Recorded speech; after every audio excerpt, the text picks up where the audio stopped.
Hari ini bukan saja saya akan membuat satu sejarah, tapi kameraman saya pun akan buat satu sejarah. Kameraman naik paragliding.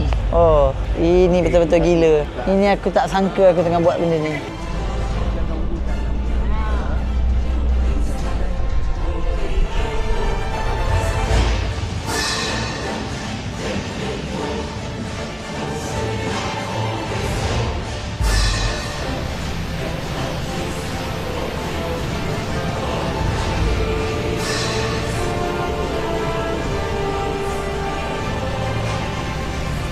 Alright, so kau kena faham aspek keselamatan memang kita tengok betul-betul kat padang tu takkan ada seorang pun yang akan ada atas padang time kita tembak selain Aiman dengan Zul. So Aiman dengan Zul kalau tercacak kepala dia memang pada muka, tak apa, kita memang tak kisah.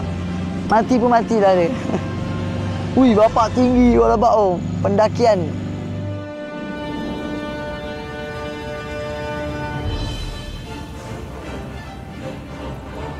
Woi! Woi! Apa ini Miska?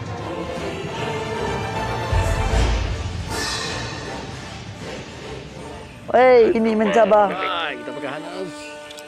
Woi, aku boleh ke tak boleh ni? Takut. Kat bawah ni tengah tunggu tu orang.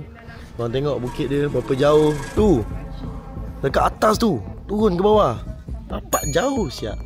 Kita letak total 3 belon tau. Bermula daripada kiri tu 1, 2, 3. Kenapa kita letak 3? Sebab abang ni bagi tahu angin tak selalu menyebelahi satu side saja. Kadang-kadang daripada sini, kadang-kadang daripada kanan, kiri, depan. Jadi sebab tu yang kita letak 3-3 arah. Mana-mana point saya dapat tembak, maksudnya saya menang. Zul dapat tembak, maksudnya Zul menang. Aiman dapat tembak, Aiman menang. Okey? InsyaAllah. Saya confirm 100%.